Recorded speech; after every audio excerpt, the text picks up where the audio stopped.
What if I told you that the government effectively punishes poor people for working? Sound too sad to be true? Let me tell you a story.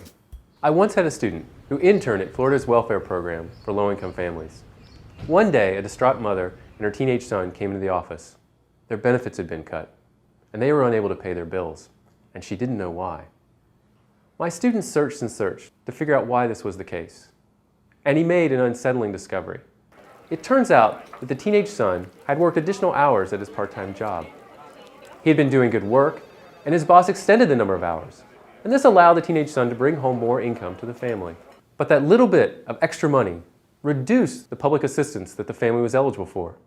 In fact, the cut was so deep that those extra hours worked actually lowered the total income the family had to live on. This is a horrible situation, one faced by millions of families.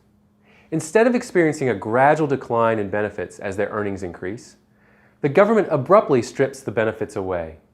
It punishes them for working. Now imagine if you and your family were struggling financially, and you had the opportunity to work additional hours or take a job, but in doing so you would actually make your family worse off. How would you respond to these perverse incentives? You'd likely scale back on the number of hours worked or not take the job. While individual programs attempt to reduce benefits gradually, they often do so at the same time, and this can result in a large abrupt reduction in benefits. At times, individual programs also have abrupt, sudden declines in benefits. Take, for example, the federal food stamp program, SNAP.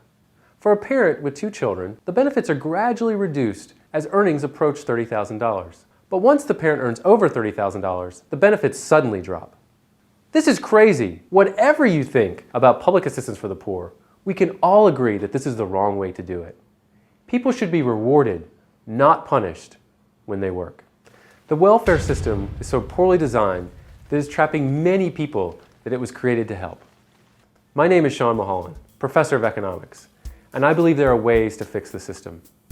If you'd like to learn more about these issues and explore potential alternatives, please join me for a free online program at Learn Liberty Academy. Please click here to register. I hope to see you there.